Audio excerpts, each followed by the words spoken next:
Michael the Jinx Spinks, you are credited, actually you are the only man that actually beat Larry Holmes twice. Tell us about the first fight with Larry Holmes. Oh man, I was ready like Freddie.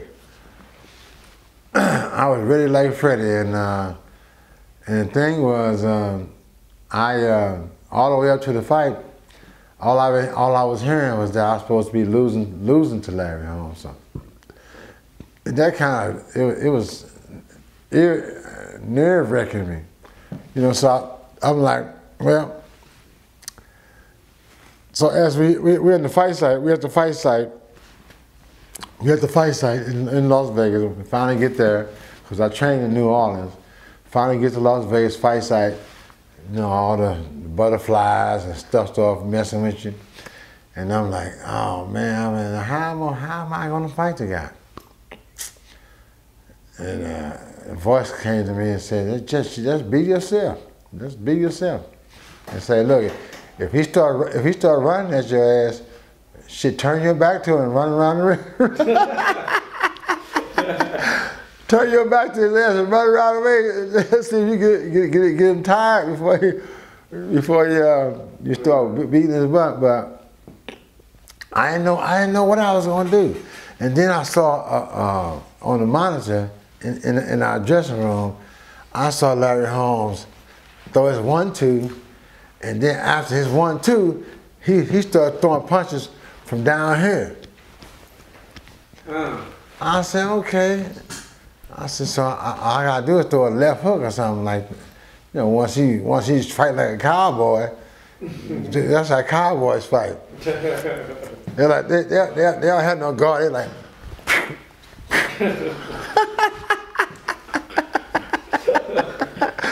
so I said, okay, that's me. He fight like a cowboy. So I have my hands up, so I'll throw a left hook. Possibly catch him, catch him on the button maybe. You know, but that's what I thought of, you know. And but when I got in the ring, you know, it was different. It was all right. It wasn't no thing. I was nervous up to a point. And then I was like, you know, I said, shit, you undisputed, man. You undisputed light heavyweight champ, and you ain't nobody whoop your ass yet. So I mean, so what you gonna do? What? I mean, so what do you think? What you think? I was like, I said, you know what? I'm gonna bluff this motherfucker. I said, I'm gonna bluff his ass. Sound the bell. I'm gonna walk out to the center ring to make believe that I'm gonna fight him toe to toe and see how he respond. I said, I'm gonna see how he respond, because I hope he respond the way I would want him to, where he go ahead and give me respect. But I did it. I walked in the center of the ring and I started stepping in a circle. And Larry, he respected that. He respected me, you know, in that first round. And then, as I'm moving around, I'm trying to get comfortable. I'm waiting on him to come on with the come on. I thought he was gonna chase me around the ring or something, because I was ready to run. I ready to turn my back to his ass. You ain't gonna catch me. You ain't gonna catch me now. So I no lie. That's what I thought. I said, this mother come right after me.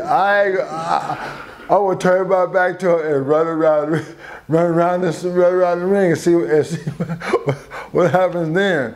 But he respected it. You know, but you know, that's what I was trying to do. I was trying to bluff him. I was trying to let him know, look, I'm ready to fight your ass toe to toe. Come on, mama. And he just like stayed back. And that's what. And he ain't throw much of a punch. He threw a little jab every now and again. And I just I mean, right in the first round. When I threw a punch at him, he did like this. I said, no, he didn't take his eyes off of me. I said, he took his eyes off me. he doing some shit like this. I said, you don't take your eyes. My coach taught me, Jim Merle, the first guy, the guy that taught me how to fight. He said, never, ever take your eyes off your opponent. Never. And so that's what I grew up doing. I ain't never took my eyes off my opponent. When I saw Larry take his eyes off me, I said, I could damn near do anything in here. I could like boo and hop over here and throw stuff and throw some bombs on. It was strange, and then you know I had a good head movement. My coach taught me how to move my head. While I'm jamming, I'm moving up and down, and then I learned how to do all kind of stuff in the ring. Where you throw your opponent off, you know. I'm doing like this, I'm bending down, I'm walking over here, I walk over here.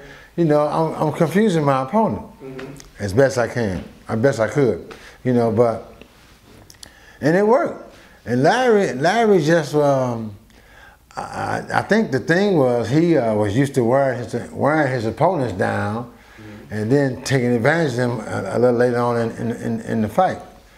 And, but he didn't know that I wasn't gonna get tired that night. I was in good shape. I was in great shape. I was running sprints, and Mackie had me doing all kind of stuff. Mackie Shieldstone. Shieldstone, yeah. He had me doing all kind of stuff. And the thing was, I said, being that I was supposed to be losing to Larry Holmes, I said, you know what? I'm gonna try to beat Mackie. I said, if I beat Mackie, the fight should be a cinch. This 135-pound man, and I'm doing everything he trying to put me through. And that lifeline, I didn't like that. With the rope, he hold the end of the rope, I hold the end of the rope, and you got to keep the slack in the middle. And Mac, he was good at what he did. He was good at what he do. I mean, the things he do, and he was good. And the lifeline, I didn't want. He mentioned lifeline. I said, all right, I'll do whatever you tell me to do. I don't break out the lifeline. No, don't do that. Don't do that. But I had a lot of fun with Mackie. Me and Mackie had a lot of fun. Yeah, we had a lot of fun. And he was pretty good, And the training that he put me through, that's what I put on Larry. And won the fight. Were you shocked how much you frustrated him? Because after that, he had an interview where he said Rocky Marciano couldn't hold his jock strap. He was going crazy all over the place. Well, not crazy, but saying things all over the place. Yeah, he got pissed off because I think somebody was bothering him about losing or something. Yeah. Yeah, but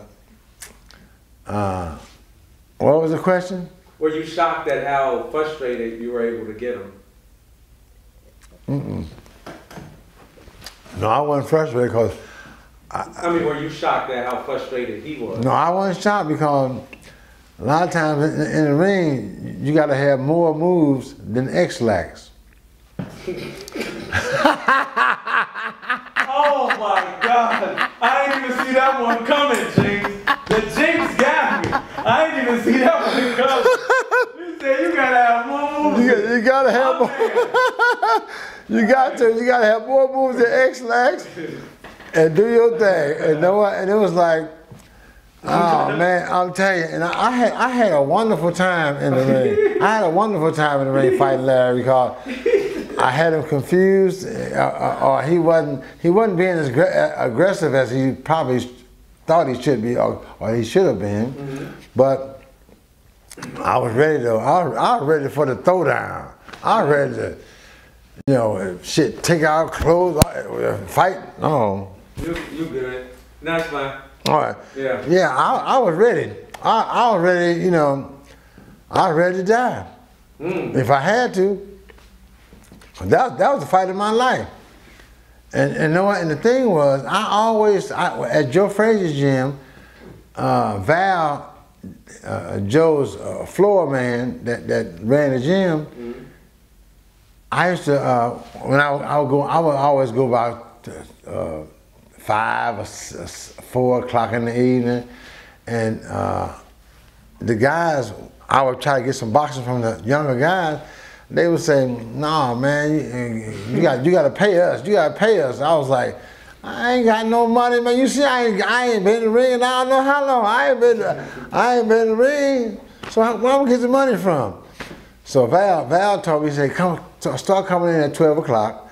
He said, you can box some of these big guys, these bigger heavyweights. He said, you can help them with their speed, help them with the speed. I said, okay. I boxed Tex Cobb, Mike Kornicki, Joe Golston. I mean, giants. What's his name? Bone Crusher. I'm boxing Bone Crusher Smith. Bone Crusher hit me one day and knocked me clean across the ring. He could punch. He was a strong puncher, sure was. But he was slow, and I got some good licks in. I got some good licks. But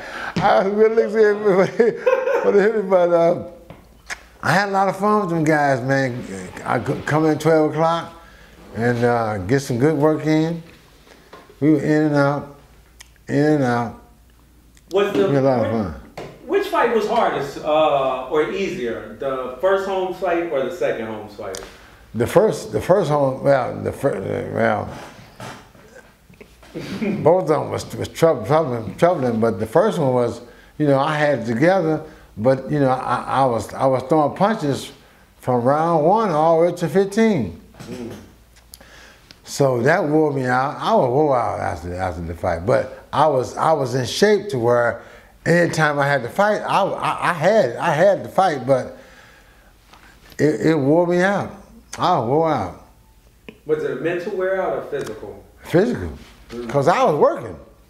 I had to beat him off of me. I had to move. I had to keep him from hitting me by moving around the ring, doing all kinds of crazy stuff to throw him off. And but I made Larry respect me in the ring. Was his jab everything everyone says? He didn't hit me with it. He hit me in the mouth once or twice, but it wasn't to no effect. No, it didn't. No, because I had him. I was acting up on. I was walking around the ring with my hands down. Like, come on! I was saying, come on, would you come on with you? Come on, man. He wouldn't come, cause I had something for him. I had something for Larry. And the thing is, I said, I know I ain't hitting that hard, but Larry just don't like getting hit at all. So that's why he's running from punches. But it was. I mean, that first fight, I watched that fight every now and again just to see how bad I was, because I was a naughty boy that night. I mean, that was the heavyweight champ, and he had never lost before, So, and I showed off. I was showing off, not showing off, because I always kept my. I like when I saw him close his eyes, I said, "Michael, you saw that, but you didn't see it." You saw it, but you didn't see it. So don't worry about it. I said, all right, don't worry, because I gotta stay cool. I gotta be cool. I can't try to get greedy or try to show off or something like that. I said, I gotta hold my composure and just do what I train to do.